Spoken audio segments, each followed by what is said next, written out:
This episode of the All About Nothing podcast is sponsored by listeners like you and Big Media LLC, encouraging you to check your voter registration.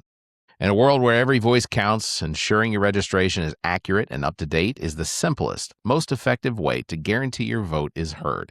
Don't leave your participation to chance. Take a moment today and verify your status and stay ready for the next election by visiting theallaboutnothing.com/voter.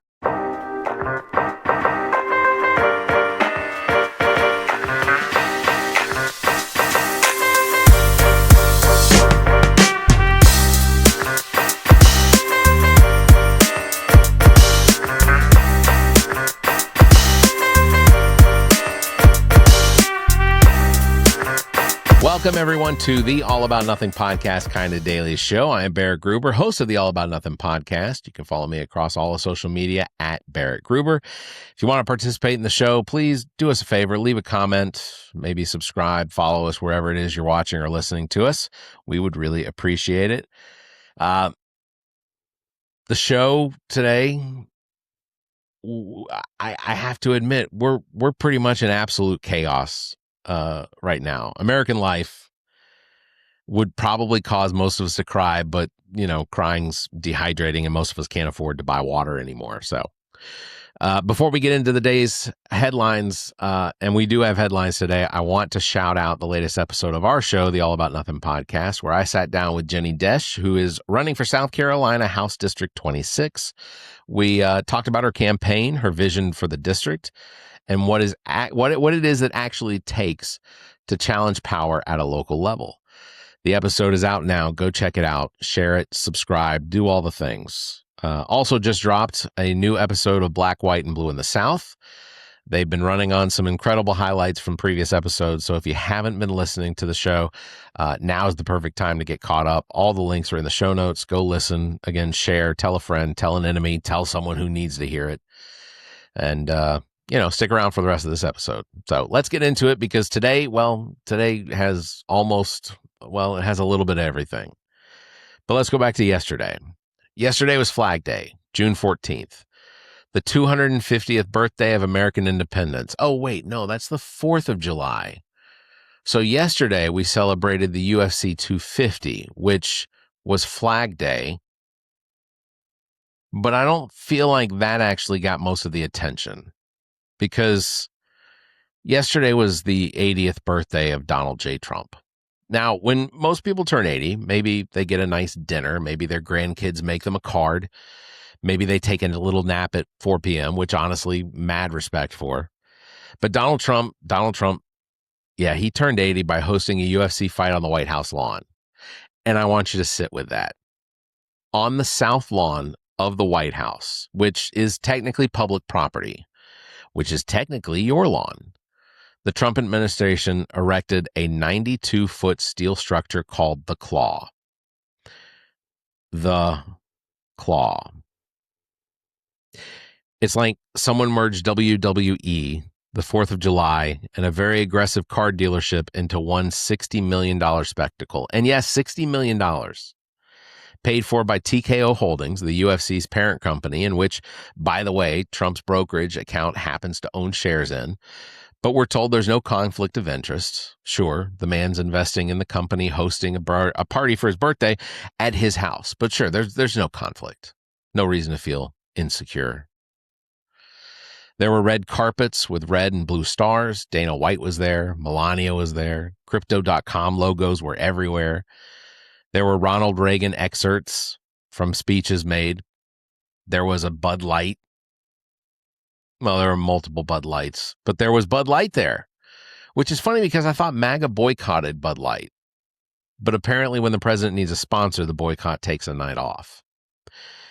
Tens of thousands of fans from the Ellipse watched. Fighters entered from the inside the White House. Now, a federal lawsuit was filed to stop this, arguing the National Park Service couldn't just hand over public grounds to a private company without congressional approval. The judge was like, proceed. Because nothing says America 250 like bypassing legislation or bypassing legislative oversight for a pay-per-view event. Trump said at one point he was joking when he suggested they might never take the claw down, which It's a bold strategy. Just leave it. Turn the Rose Garden into a permanent octagon, which then we can have the State of the Union address just be a best of 5. Oh, and also hours before the first punch was even thrown, Trump announced a tentative peace deal with Iran. More on that in just a minute, but just know that he managed to end a war and watch people kick each other in the balls for his birthday. That's the presidency we're living in, folks. Happy Flag Day. Let's bring it back home to South Carolina, the Palmetto State, God's country, apparently, as long as God's a registered Republican.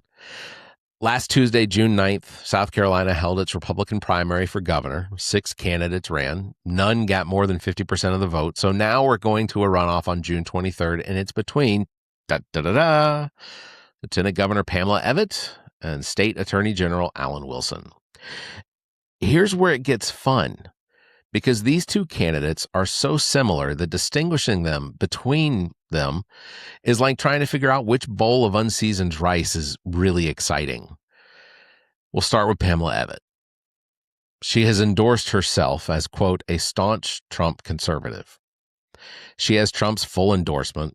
Trump called her an American first patriot who is and who has been with him from the very beginning. Her platform, basically, eliminate state income tax, create a government efficiency department. Yes, because DOGE worked out perfectly in the federal arena. Redistrict, restrict abortion, and align entirely with Donald Trump on literally everything. Her strategy to win this runoff is basically just attack Alan Wilson for accepting an 126% pay raise, which, okay, fair hit, except the raise was part of a legislator-led review of all constitutional officers, their pay. Wilson didn't ask for it. He was given it. That's like being mad at your kid for accepting a birthday present they didn't ask for. She's also attacking him on no-bid contracts to friendly law firms. So she's trying to paint Alan Wilson as a corrupt insider while running to be the next insider. I got it. Now, Alan Wilson, son of Congressman Joe Wilson, and yes, that is Joe Wilson, the "you lie" guy from Obama's State of the Union. Alan Wilson is literally the political offspring of the most famous heckler in congressional history. I guess when you take out Marjorie Taylor Greene and Lauren Boebert and 99% of the sitting Republican Congress during Joe Biden's term. Sure. Anyway, that's Alan Wilson's lineage. Alan Wilson is literally the political offspring of Joe Wilson, and that's his brand. Wilson has been Attorney General for over 15 years. He gained national fame from the Alex Murdaugh trial. That's the double case, murder case that the whole country was obsessed with. He got the conviction, and then the state Supreme Court overturned it due to jury tampering. So Wilson's biggest claim to fame is a conviction that got thrown out. It's not ideal. His campaign slogan is "Make South Carolina Affordable Again." He just took Trump's slogan, crossed out America, and wrote in South Carolina. That's it. That's the whole thing. No notes. Both candidates anti-abortion beyond the current 6-week ban? No, they're not going to go there because polling says it's bad. Both candidates want to eliminate the state income tax, which sounds great until you have to consider what roads and schools are paid with. Both candidates say they support Trump, but both candidates have essentially the same platform. The question for South Carolina Republicans on June 23rd is, which shade of beige do you prefer? Meanwhile, Nancy Mace, who gave up her congressional seat to run for governor, remember that, came in third, eliminated, gone. She gave up a safe House seat for this. She backed Trump before the endorsement. She pushed for the Epstein files, and she still got left out in the cold when Trump backed Evette at the last minute. Nancy Mace quit her job for literally nothing, which I don't enjoy saying it, but it is right there. The real winner of the South Carolina Republican primary It's the state Democratic Party who quietly watched 6 Republicans spend months attacking each other so that they can coast into a runoff to get a clear nominee. Meanwhile, Jermaine Johnson won the Democratic primary with nearly 60% of the vote. He's ready. The Republicans are just getting started being nasty to each other. So, popcorn. Make sure you grab the popcorn. Let's jump over to the Middle East because, things aren't bad enough, but specifically the U.S. war with Iran, which began on February 28th of this year when the United States and Israel launched coordinated strikes across Iran. And if you're keeping score at home, you should be. Here's a brief timeline of Donald Trump's relationship with the phrase peace deal. June 25th, after the United States attacked Iran to destroy their nuclear facilities, Trump announced that there was a complete and total ceasefire immediately afterwards because we had obliterated their potential to ever create nuclear weapons. February, of course, we went to war. By March, there was already talks of a potential ceasefire. In April, more talks about a ceasefire. That ceasefire collapsed. Talks in Pakistan failed. Also in April, Trump announced that an open-ended ceasefire extension and continued to have the U.S. blockade the Strait of Hormuz. In May, more talks of ceasefires that never took ceasefires, and then they would collapse. In June, we had more ceasefires, but they's collapsed. June 13th, Trump said that we're very close to a deal. And then on Trump's birthday, he announced the deal is complete. He announced that Iran and the U.S. have reached an agreement that the Strait of Hormuz will reopen. Peace in our time. Also, there's a UFC fight happening in his backyard at the moment. Now, here's what makes all of this beautiful. Israel is our closest ally in this conflict, the country that we are still in this war with. They struck Beirut, Lebanon, hours before the deal was supposed to be signed on Trump's birthday, while the world was watching men punch each other in the nose on the White House lawn. Trump, absolutely furious, went to Truth Social and did what he did and told Israel the attack should not have happened, particularly on a special day. A special day. He said it was a special day. That special day being, for context, his 80th birthday and not, say, the international importance of a peace deal in the Middle East.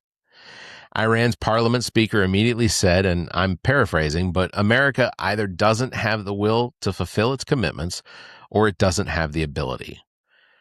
That's Iran doing diplomacy with a pretty sick burn. J.D. Vance went on Fox News, as one does, and said, after the Israelis struck Beirut, we were very worried. He said Iran assured them that they wouldn't respond to the Israeli strike and would still sign the deal. And they did, apparently. Pakistan's Prime Minister Shehbaz Sharif announced the deal, which is an interesting sentence saying the immediate and permanent termination of military operations on all fronts was declared. The official signing ceremony will be scheduled or is scheduled for June 19th in Switzerland. Details still are to be worked out in a 60-day period on Iran's nuclear program, frozen Iranian assets, sanctions relief, all of the easy stuff. Now, to be clear, if this deal holds, it's significant. Ending a war is significant. But let's be honest. We have to be honest about what we watched in real time. A president who announced multiple ceasefires that didn't hold while simultaneously waging the war while Israel kept bombing Lebanon every time we got close to something. While Trump berated Netanyahu in expletive-laden phone calls while somehow, the signing was timed so that it landed on Trump's birthday in the U.S. time zone just barely after midnight in Iran because Tehran didn't want to give him the birthday gift of a peace deal. Iran, drawing the line at being used as a birthday present. Fair enough. The war started February 28th. It's June the 16th as of this recording. That's 3.5 months. And the number of times that Trump declared we were on the verge of peace is a lot. I mean, it's a real lot. And we shall see If the June 19th signing actually happens, I will not be holding my breath, but I will be paying attention. So I do want to be real with you for a minute. We were just talking about South Carolina's governor's runoff on June 23rd. That is a week away. And if you're in South Carolina and you're a voter and you plan to weigh in, whether you're a Democrat watching what happens in the Republican runoff or you've got other races on your ballot, you still need to check your voter registration right now as you're listening to this. Not tomorrow, not the night before, today, right now. And here's why. Voter rolls get purged. Addresses change, you move, life happens, and suddenly election day comes around and you show up and you're not on the list. Don't let that be you. I work the polls. The number of provisional ballots that have to be issued that then have to be upheld in front of a board, it's unnecessary if you just do your due diligence and check your voter registration. In South Carolina, you can go to scvotes.gov. That is South Carolina's official election website where you can verify your registration, check your polling location, and confirm your information is accurate. You can also go to theallaboutnothing.com/voter. Literally do the same thing. Check your voter registration. The runoff is June 23rd. There are races up and down the ballot, statewide, local, judicial. Your vote in a runoff matters more, not less, because turnout is lower. Your voice carries more weight. If you've got family in South Carolina, text them right now. If you've got friends in South Carolina, send them the link. If you're in another state with upcoming primaries or runoffs, again, go to theallaboutnothing.com/voter and check your registration for those elections coming up in your state. Democracy is not a spectator sport. You can't complain about who's in office if you didn't show up. And I need you to show up. Check your voter registration. South Carolina, June 23rd is going to be here before you know it. And then we're going to be moving on towards the elections. And I suggest that everyone check their voter registration weekly. There's no telling what the state is going to do when it comes to purging rolls. So that is going to do it for today's Kind of Daily Show. I'm going to recap on what we talked about. Trump turned 80. He built a $60 million steel claw on the lawn, hosted a UFC fight, and then announced a peace deal with Iran, all in the same 24 hours. South Carolina's Republican governor race is now down to two candidates who agree on almost everything and are fighting over nothing. They're both named something your autocorrect doesn't know how to spell, too. The Iran war may not be over. Israeli definitely didn't help, and the official signing ceremony is June 19th, which I will be watching very closely. And most importantly, check your voter registration. June 23rd, South Carolina runoff. Show up. And before you go, one more time, please go check out the latest episode of the All About Nothing podcast with Jenny Desch as my guest, talking about her campaign for South Carolina House District 26. Local races matter. Legislative seats matter. Go listen and share. And don't sleep on Black, White, and Blue in the South. New episode is out today, and the archive is rich. So start anywhere. Get into it. Really appreciate you all watching, listening. Big thanks to everybody. Don't forget you can follow me at Barrett Gruber across all of social media. Thank you for liking and hitting that bell. And if you can, give us a 5-star review, a like, leave a comment. Until next time, you all stay safe, be kind, and keep your hands to yourself. The preceding podcast is solely owned by the host or hosts and is distributed by Big Media, LLC. Copyright 2026. Well, you've made it to the end. You survived the rambling, the tangents, and whatever nonsense we just subjected your ears to. Congratulations. Now that your brain is sufficiently scrambled, how about doing something productive for democracy? Before you go off to forget everything you just heard, do yourself a favor and double-check that your voter registration is actually legit at theallaboutnothing.com/voter. It's about the only way to make sure your vote counts, even if your taste in podcasts is questionable.